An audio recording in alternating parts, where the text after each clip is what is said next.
दोस्तों कैसे हैं आप लोग। मैं इमरान मलिक। दोस्तों बिहार के आखिर में इस साल विधानसभा चुनाव होने हैं। इस साल केवल बिहार विधानसभा का कार्यकाल खत्म होने वाला था, लेकिन बिहार से पहले एक और राज्य के अंदर विधानसभा चुनाव को लेकर चर्चाएं अब बहुत तेज हो चुकी हैं। दोस्तों पश्चिम बंगाल की सीएम ममता बनर्जी ने पीएम मोदी को सीधे सीधे चुनौती दे दी है, चैलेंज दे दिया है और साफ साफ कह दिया है कि वो बंगाल के अंदर चुनाव जीत कर दिखा दें। आज ही चुनाव का ऐलान करा दीजिए अगर पश्चिम बंगाल पूरी तरीके से तैयार है। अगर आज भी चुनाव होते हैं बंगाल के अंदर तो टीएमसी पूरी तरीके से तैयार है और जीत टीएमसी की ही होगी। बीजेपी के अंदर अगर हिम्मत है तो आज ही चुनाव कराकर जीत कर दिखा दे। अगर बीजेपी में ताकत है तो वो मैदान में आ जाए। और ये जो कहना है ये है ममता बनर्जी का। दरअसल दोस्तों टीएमसी नेता ममता बनर्जी का जो ये गुस्सा है ये पीएम मोदी के अलीपुर द्वार के अंदर जो दिए हुए बयान को लेकर सामने निकल कर आया है, जिसमें पीएम मोदी ने बात तो ऑपरेशन सिंदूर से शुरू हुई थी उसमें, लेकिन फिर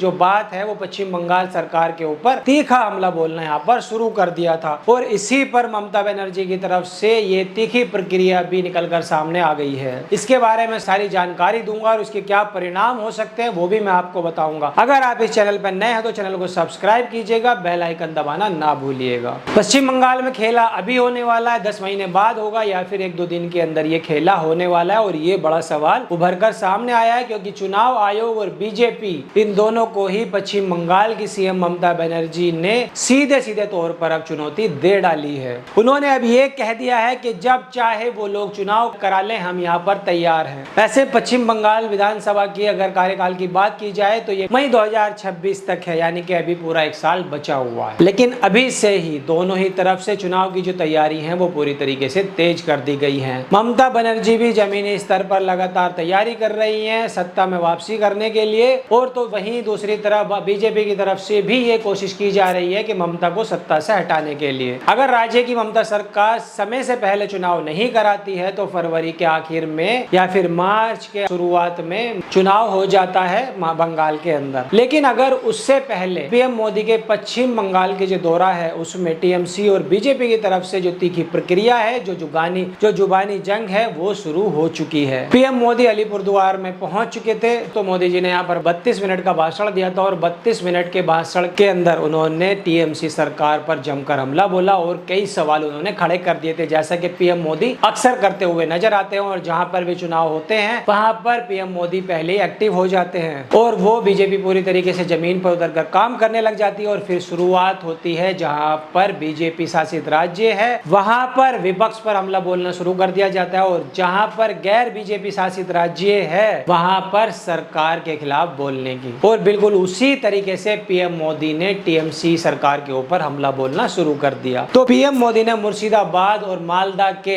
सांप्रदायिक टकराव का मुद्दा यहाँ पर उठा दिया है। और आप सभी जानते हैं कि बीजेपी हिंदुत्व राजनीति करने में पूरी तरीके से विश्वास रखती है और इसमें माहिर भी है। और पीएम मोदी यहाँ पर कहते हैं कि जो कुछ भी इन दोनों जगहों पर हुआ वो टीएमसी सरकार की निर्ममता का पूरी तरीके से उदाहरण है। तुष्टिकरण के नाम पर गुंडागर्दियों को पूरी तरीके से छूट दी गई। विधायक और कॉर्पोरेटर लोगों के घरों को चिन्हित करके उनको बर्बाद कर रहे थे और पुलिस यहाँ पर तमाशा देख रही थी। क्यों बंगाल ऐसी सरकार को वापस लाने की उम्मीद करेगा? और यहाँ पर हर बात पर कोर्ट को दखल देना पड़ता है। तो पीएम मोदी का जो ये बयान है इस पर ममता बनर्जी आज बबूला हो गई हैं और उन्होंने भी पलटवार करते हुए मोदी जी पर हमला बोल दिया है। तो पश्चिम बंगाल की सीएम और टीएमसी चीफ कहती हैं कि एक तरफ विपक्ष के सभी सांसद देश के साथ खड़े हैं, विदेश में जाकर वो भारत का पक्ष रखते हैं, और लेकिन प्रधानमंत्री मोदी देश के अंदर अपने ही विरोधियों से लड़ते हुए नजर आ रहे हैं। यहाँ पर ममता कहती हैं कि हम ऑपरेशन सिंदूर के समर्थन में हैं, लेकिन पीएम मोदी देश भर के अंदर रैली करने में लगे हुए हैं। प्रधानमंत्री जो कह रहे हैं वो बेहद गलत है। विपक्ष अगर विदेश जा रहा है तो वो देश की प्रतिष्ठा बचाने के लिए और लोकतंत्र की आवाज बनने के लिए ही वहां जा रहा है, ना कि वो देश को बदनाम करने के लिए जा रहा है। पीएम मोदी बंगाल की महिलाओं का यहाँ पर अपमान किया है और हम सबका यहाँ पर सम्मान करते हैं, लेकिन अपने आत्मसम्मान की कीमत पर हम पूरी तरीके से खड़ा उतरेंगे। अगर आप ऑपरेशन बंगाल करना चाहते हैं तो कर लीजिए और कल ही चुनाव की तारीख घोषित कर लीजिए और हम तैयार हैं। बंगाल पूरी तरीके से तैयार है। अब दोस्तों यहाँ पर सबसे बड़ा सवाल उतर कर यहाँ पर यह आता है कि क्या पश्चिम बंगाल के अंदर बिहार से पहले चुनाव हो जाएंगे? और इस चुनौती ने जो ममता बनर्जी ने मोदी जी को चुनौती दी है, अब ये सवाल और भी गहराता जा रहा है। हर किसी की जुबान पर यह सवाल आ गया है कि ममता बनर्जी ने केंद्र के पाले में गेंद फेंक दी है कि जब चाहें चुनाव आप करा ले, हम तैयार हैं। अब बीजेपी को ही यहाँ पर नुकसान होना है, ऐसा ममता बनर्जी का कहना है। तो दोस्तों, जिस तरीके से लोकसभा में बीजेपी की सीटें पश्चिम बंगाल में कम हुई थी, उसी तरीके से ही विधानसभा में ही उससे नुकसान होना तय माना जा रहा है। ऐसे में चुनाव कब होंगे कब नहीं होंगे, इस पर चर्चा शुरू हो गई है। तो दोस्तों, अगर चुनाव समय से पहले होते हैं तो जैसे ममता बनर्जी कह रही हैं वो चुनाव में जीत हासिल करेंगी, तो हो सकता है कि यहाँ पर भारतीय जनता पार्टी को नुकसान भी उठाना पड़ सके। तो दोस्तों, इस पर आपकी क्या राय है? आप क्या चाहते हैं कि बिहार में चुनाव समय से पहले हो जाए? क्या ममता बनर्जी सही चुनौती दे रही हैं? क्या वो भारतीय जनता पार्टी से चुनौती स्वीकार कर रही हैं? क्या उन्हें जो चुनौती वो दे रही हैं उस पर खरी उतर पाएंगी या नहीं? जो भी आपकी राय आप हमें कमेंट करके बताइए। वीडियो कैसी लगी वीडियो को लाइक कीजिए, चैनल को सब्सक्राइब कीजिए। तब तक मिलता हूं अनदर वीडियो में। जय हिंद।